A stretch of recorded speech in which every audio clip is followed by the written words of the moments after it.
ሃይ ሌዲስ ዛሬ በጣም ስትሮንግ ቶፒክ ይዤ ነው የመጣው። ስለ ፐርሰናል ብራንዲንግ ነው የምናወራው። ፐርሰናል ብራንዲንግ ማለት ራስሽን፣ ቫልዩሽን፣ እንደገና ደግሞ ሬፑቴሽንሽን በጣም አቋሉ የምትሆነ ስኪል እንደ ብራንድ አድርገሽ እዛ ላይ ሰርተሽ ሰዎች አንቺን ሲያስቡ በዛ አይደንቲፋይ እንዲያደርጉሽ ማድረግ ማለት ነው። ፐርሰናል ብራንዲንግ ማለት ራስሽን አይደንቲቲሽን ዲዛይን አድርገሽ ለሰዎች ማርኬት ማድረግ ማስተዋወቅ ማለት ነው። እኔ ብዙ ጊዜ ሴቶችን ኮንሰልት በማድረግበት ሰዓት የማያቸው ኮመን ነገሮች ምንድን ናቸው? ፐርሰናል ብራንዲንግ ላይ በጣም ዊክነስ አለ። ራስሽን የማሳየት የማስተዋወቅ ስኪልሽን የማስተዋወቅ ራስሽን ብራንድ አድርጎ የማስቀመጥ ማርኬት የማድረግ ላይ ከፍተኛ የሆነ ችግር አለ። በዛ ምክንያት ደግሞ ብዙ የሆነ ኦፖርቹኒቲዎችን ሉዝ ታደርጊያለሽ። ለኬሪየር አድቫንስመንት ስለሚጠቅም ማለት ነው። ለኔትወርኪንግ ስለሚጠቅም ብዙ ነገሮችን ሉዝ እያደረግሽ ነው የምትመጪው ማለት ነው።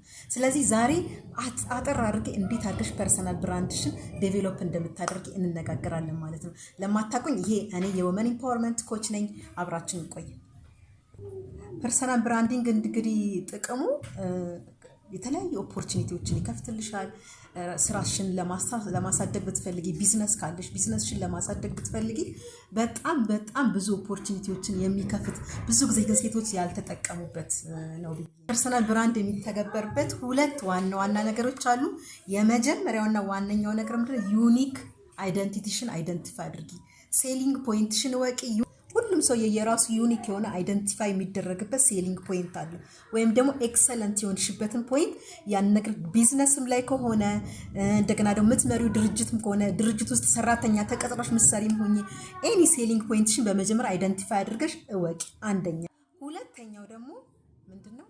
ኮንሲስተንት የሆነ ፕሬዘንስ በዛ ላይ በተደጋጋሚ ራስሽን ሴል የምታደርጊበትን ፕላትፎርም ፈልጊና እዛ ፕላትፎርም ላይ ራስሽን ፕሬዘንት አድርጊ፣ ሴል አድርጊ። ዩኒክ የሆነ ሴሊንግ ፖይንትሽን ካወጣሽ በኋላ ኮንሲስታንት የሆነ ፕሬዘንስ።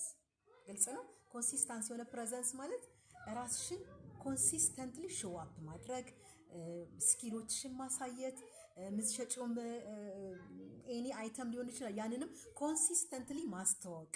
ያ ማለት ሲደጋገም ብራንዲንግ ሆነ፣ ፐርሰናል ብራንድ ሆነ ማለት አንቺ ስምሽ ወይም አድራሻሽ ሲነሳ ሰዎች አይምሮ ውስጥ ቶሎ የሚመጣው ነገር ያ ዲዛይን አድርገሽ ያስተዋወቅሽው ነገር ነው ማለት ነው። ያ ነው እንግዲህ ፐርሰናል ብራንዲንግ በሁለት ነገር ይተገበራል ያልኩት። ስለዚህ ብዙ ጊዜ ግን ሴቶች ፐርሰናል ብራንዳቸውን ዴቨሎፕ ለማድረግ እንደ ቻሌንጅ የሚቀመጠው ነገር ምንድነው? ሰልፍ ዳውት አለ። ራስሽን ያለመተማመን፣ ራስሽን የመጠራጠር፣ እሱን ነገር አትስሙ። ብዙ ጊዜ ኢትዮጵያ ውስጥ ለሰልፍ ዳውት ነው ማህበረሰቡ በጣም ጠንክሮ የሚሰራውና አንካሬጅ የሚያደርግሽ ላይኖር ይችላል። ግን ያንን ሁሉ በጣጥሰሽ